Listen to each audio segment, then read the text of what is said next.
Hello everyone, welcome to edu student. मैं आपका tutor Gopal.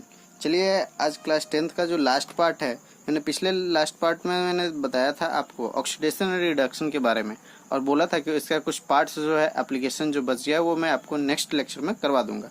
तो आइए आज हम लोग इसे एंड करते हैं और आज चैप्टर को कंप्लीट भी करेंगे। तो चलिए, ऑक्सीडेशन एंड रिडक्शन को डिटेल में हम लोग जानते हैं।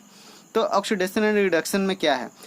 The reaction which involves oxidation as well as reduction, the reaction is known as redox reaction। तो होता है कि redox reaction क्या है? तो ऐसा रिएक्शन जिसमें हम ऑक्सीडेशन और रिडक्शन दोनों को एक साथ पढ़ते हैं उसे हम रिडॉक्स रिएक्शन बोलते हैं। एग्जाम्पल के लिए क्या देख सकते हैं? देखिए, आपको एग्जाम्पल नीचे दिया हुआ है। एग्जाम्पल में हम देख सकते हैं कि रिमूवल ऑफ ऑक्सीजन, जैसे CuO कॉपर ऑक्साइड को H2 के साथ हाइड्रोजन के साथ हम लगाते हैं तो ये आपका हीट के साथ क्या देता है? कॉपर अलग कर देता है और वाटर अलग कर देता है। ठीक है, तो यहाँ देखिए रिमूवल ऑफ ऑक्सीजन, CuO से क्या हो रहा है? ऑक्सीजन रिमूव कर रहा है, यहाँ से ऑक्सीजन रिमूव कर रहा है और क्या दे रहा है? सिंपल कॉपर दे रहा है। और क्या हो रहा है रिडक्शन में? तो यहाँ पे हो रहा है क्या? H2 के साथ ऑक्सीजन आपका कंबाइन हो जा रहा है। तो ये आपका क्या हो जा रहा है? एडिशन ऑफ ऑक्सीजन, जिसको कि ऑक्सीडेशन हम बोलते हैं, और रिमूवल ऑफ ऑक्सीजन को क्या बोलते हैं? रिडक्शन बोलते हैं। तो ये हमने देख लिया कि एक ही रिएक्शन में oxidation as well as reduction दोनों हो रहा है। इसे हम क्या बोलेंगे? रिडॉक्स रिएक्शन बोलेंगे। क्या बोलेंगे?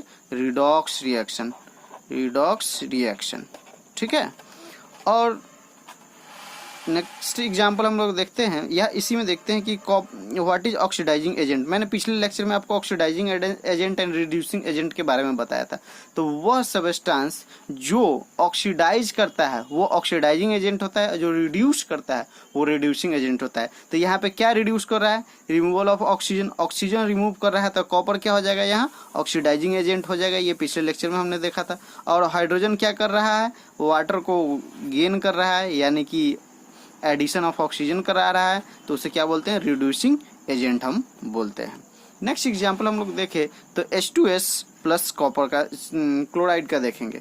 तो H2S के साथ हमने देखा कि क्लोराइड का कॉम्बिनेशन कराते हैं तो सल्फर और HCl का फॉर्मेशन होता है। तो यहाँ पे क्या हो रहा है? रिमूवल ऑफ हाइड्रोजन, हाइड्रोजन का रिमूवल हो रहा है तो ऑक्सीडेशन होगा। ये हमने पिछले लेक्चर में आपको बताया था कि removal of hydrogen is known as oxidation and addition of hydrogen is known as reduction.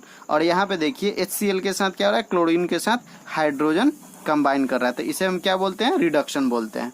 तो ये आपका नेक्स्ट एग्जाम्पल है। यहाँ पे ऑक्सीडाइजिंग एजेंट क्या है? तो यहाँ पे ऑक्सीडाइजिंग एजेंट क्या है आपका? Chlorine is the oxidising agent. Cl जो है आपका क्लोरीन, वो ऑक्सीडाइजिंग एजेंट है। ठीक है, और आपका क्या हो जाएगा?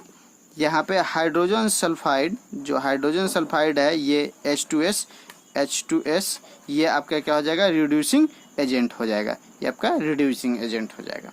तो क्वेश्चन यहाँ पे एक NCERT में दिया हुआ है आपका इसी पे कि which of the following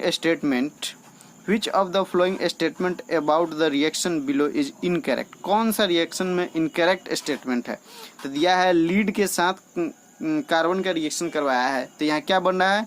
lead plus CO2 carbon dioxide का, लीड ऑक्साइड के साथ कार्बन का रिएक्शन करवाया है, तो यहाँ पे कार्बन प्लस कार्बन डाइऑक्साइड का फॉर्मेशन हो रहा है। तो lead is getting reduced. Lead देखिए, लीड कहीं रिड्यूस्ड कर रहा है? नहीं, यहाँ पे क्या हो रहा है? ऑक्सीडेशन, आपका ऑक्सीजन रिड्यूस कर रहा है यहाँ ना, और CO के साथ मिल रहा है। और carbon dioxide is getting oxidise, नहीं, कार्बन डाइऑक्साइड ऑक्सीडाइज थोड़ी ना, कार्बन ऑक्सीडाइज हो रहा है, कार्बन डाइऑक्साइड नहीं हो रहा है। इसलिए ये दोनों स्टेटमेंट आपका गलत है। इसलिए इनकरेक्ट स्टेटमेंट क्या आंसर में होगा? यही दोनों होगा आपका इनकरेक्ट स्टेटमेंट। चलिए आइए अब इसको आगे देखते हैं।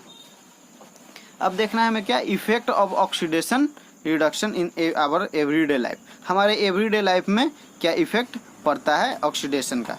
तो corrosion of metal and rancidity of the food. तो रस्टिंग ऑफ आयरन आपने देखा होगा कि रस्ट करता है आयरन जो, तो उसी के बारे में हमें करोजन को देखना है। क्या होता है करोजन में? बेसिकली ये होता क्या है कि इट इज ए प्रोसेस, ये एक प्रोसेस है जिसमें कि मेटल रस्ट कर जाता है due to the action of air and moisture and chemical.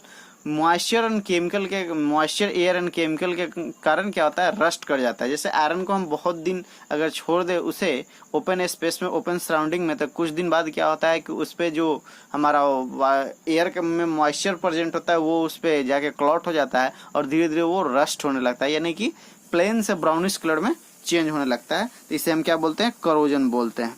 ठीक है, देखिए इसका रिएक्शन भी दिया है, 4Fe आयरन प्लस 3O2 के साथ ऑक्सीजन के साथ रिएक्शन कर रहा है, plus X number of the H2O कुछ है, वाटर यानी कि प्रेजेंट है। तो क्या बनाता है, हाइड्रेटेड आयरन ऑक्साइड का फॉर्मेशन करता है, हाइड्रेटेड ऑक्साइड का फॉर्मेशन करवाता है। तो हाइड्रेटेड ऑक्साइड आपका बनाएगा, उसी को हम क्या बोलते हैं, रस्ट बोलते हैं। अब रेंसिडिटी क्या होता है, व्हाट इज रेंसिडिटी। तो कभी आपने फूड को देखा, फूड को डेली आप देखते होंगे, कभी क्या हमेशा आप देखते होंगे कि घर में जो बनता है तो उसमें फूड को आप देखे होंगे कि क्या होता है कि हमारा कुछ दिन रखने के बाद वो हम उसे सड़ा हुआ बोलते हैं, तो वो उससे ये आने लगता है, अनप्लीजेंट स्मेल आने लगता है। तो उसी को हम रेंसिडिटी बोलते हैं कि food contents is due to the oxidation of fats and oil. Its change in the oxidation में चेंज क्या होता है, oil and fats and oil के चेंज के कारण ऑक्सीडेशन होता है, यानी कि वहाँ पे ऑक्सीडेशन होगा फूड में, जिसके कारण कि वो रस्ट करेगा। For the fresh food contents fats and oil, smells taste pleasant. जब फ्रेश फूड रहता है तो उसका स्मेल बहुत अच्छा होता है, बहुत प्लीजेंट होता है, लेकिन after some time its become stale, माने कि जब वो खराब हो जाता है उसके बाद है जो हम इसको देखते हैं तो इसका क्या हो जाता है, एयर में स्मेल चेंज हो जाता है और ये अनप्लीजेंट हो जाता है, is known as the rancidity. इसी को हम क्या जानते हैं, रेंसिडिटी जानते हैं, यार रेंसिडिटी के नाम से जानते हैं। अब आपका आता है प्रिवेंशन, क्या इससे बचा कैसे जा सकता है। तो इससे बचने के लिए हम देखते हैं प्रिवेंशन में क्या देख सकते हैं। प्रिवेंशन में देखना है हमें क्या, कि अगर हम फूड में कुछ एंटा एसिड मिला दें जिससे कि वो खराब ना हो, यानी कि उसमें कोई चेंज ना आए, तो उसे हम क्या कर सकते हैं, एंटी ऑक्सीडेंट मिला के इसे हम बचा सकते हैं फूड को। Food item keeped on very low temperature, हम रेफ्रिजरेटर यानी कि फ्रिज का यूज कर सकते हैं, रेफ्रिजरेटर का यूज कर सकते हैं। ठीक है, लो टेम्परेचर पे रखेंगे रेफ्रिजरेटर में अगर, तो वो फूड ज़्यादा दिन तक खराब नहीं होगा। Storing food away from the light, food को क्या कर सकते हैं, अवे कर सकते हैं हम लाइट से। लाइट में अगर नहीं रखे फूड को तो वो ज़्यादा दिन तक रह सकता है। Filling the packet of the food by nitrogen, nitrogen आप जानते हैं कि nitrogen is very beneficial for us, और इसे अगर हम नाइट्रोजन को फिल करें किसी खाने वाले कंटेनर में या खाने वाले पैकेट में, अगर नाइट्रोजन के साथ फिल करें तो ये हमें क्या कर सकता है, फूड को बहुत दिन तक सुरक्षित रख सकता है। जैसे एग्जाम्पल के लिए आप देख सकते हैं क्या, आपका ये चिप्स, पैकेट ऑफ चिप्स के पैकेट में आपने देखा होगा कि उसमें क्या होता है, नाइट्रोजन गैस भरा होता है, जिसके कारण कि वो बहुत दिन तक खराब नहीं होता है। Thank you. आज के लिए ये चैप्टर अब यहीं पे ख़त्म होता है। अब ये आज के लिए इतना ही, और thank you for watching. Like करें, सब्सक्राइब करें एंड शेयर करें।